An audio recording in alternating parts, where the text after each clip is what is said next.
Comment retrouver sa force mentale et physique après une rupture avec un pervers narcissique ou une relation toxique?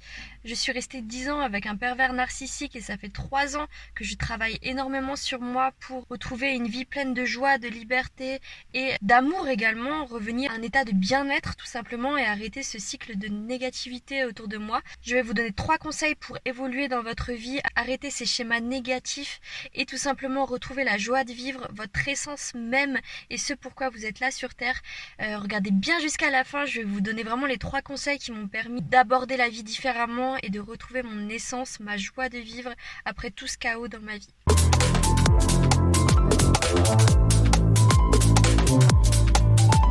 Bonjour tout le monde, j'espère que vous allez bien. Alors dans cette vidéo, j'aimerais parler de l'après-rupture, comment on se sent une fois qu'on a quitté sa relation toxique. On se sent souvent très faible, aussi bien mentalement que physiquement. On a du mal à voir les choses de façon positive, on a souvent tendance à se victimiser, à penser que tout est noir, que la magie noire est sur nous, que quelqu'un nous a jeté un sort, que tout va mal dans notre vie. Et ça, c'est réellement dangereux de penser comme ça, parce que vous savez très bien, peut-être que vous croyez également à la loi de l'attraction, on attire ce à quoi on pense, on attire la fréquence à laquelle nous vibrons. On va attirer des personnes avec la fréquence qui est aussi basse que nous. C'est là où on va rencontrer encore des pervers narcissiques, encore des relations toxiques, que ce soit au travail ou si vous sortez le soir, vous allez tomber sur ce même genre d'énergie.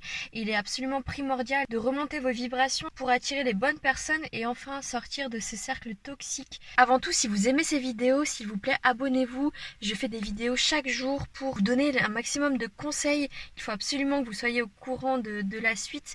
Abonnez-vous et likez et commentez un maximum. La première étape consiste à arrêter la victimisation. Pour ça, il va vraiment falloir sortir de l'emprise dans laquelle vous êtes.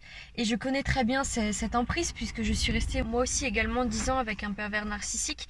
Et je voyais tout noir également. Je pensais que ma vie était finie, que mes rêves étaient finis. J'avais vraiment pour rêve d'aller vivre aux États-Unis. On était sur le point de concrétiser ces rêves. Mais au dernier moment, tout s'est écroulé. Et pour moi, c'était vraiment plus que la rupture. Pour moi, c'était aussi mes rêves que j'avais, la vie de rêve que j'avais qui s'est écroulée.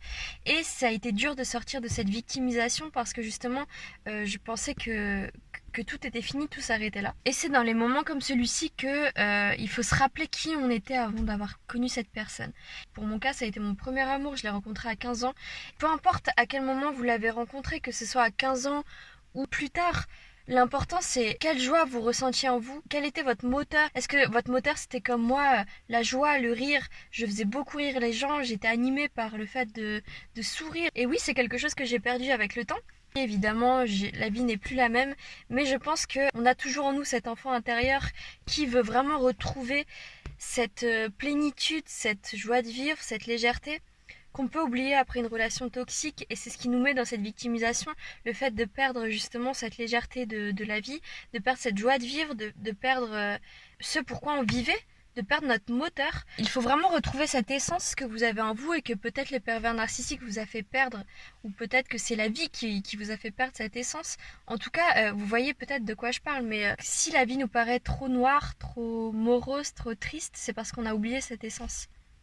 Pour retrouver son pouvoir et retrouver sa joie de vivre également, il faut vous rappeler de vos jours quand vous étiez plus jeune. Qu'est-ce qui vous rendait heureux?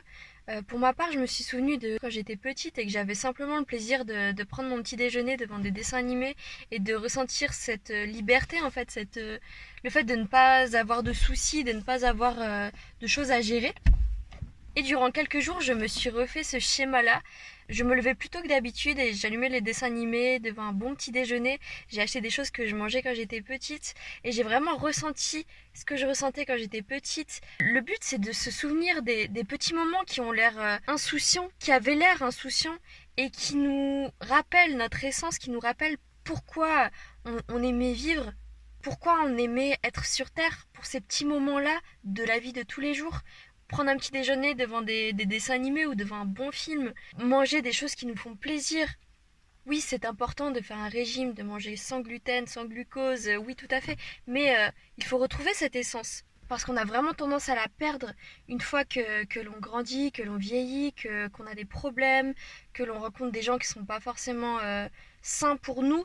Là, on commence à voir la vie d'un mauvais côté. Mais c'est vraiment en se rappelant consciemment des petites choses de la vie quand on était petit qui va nous faire retrouver cette flamme intérieure en nous qu'on a sûrement perdue. Et également, je pense que c'est très important de retrouver cette envie de jouer avec la vie, cette envie de croquer la vie à pleines dents, cette envie de ne pas prendre les choses trop au sérieux. C'est réellement ça qui nous fait souffrir. Enfin, le dernier point que je pense qui est extrêmement important pour retrouver vos forces et votre joie de vivre après une rupture difficile, c'est tout simplement de travailler sur le regard des autres, sur comment les autres vous perçoivent, sur est-ce que vous vous sentez peut-être bloqué de par le regard des autres, et vous allez vous en sortir en jouant avec la vie. Il faut retrouver la vraie liberté qu'on avait quand on était petit. C'est tout à fait possible, on se met juste des limites, mais il faut bien se rendre compte que c'est ces limites que nous nous imposons nous-mêmes et que la société aussi nous impose de façon inconsciente, qui nous empêchent de vivre pleinement une vie où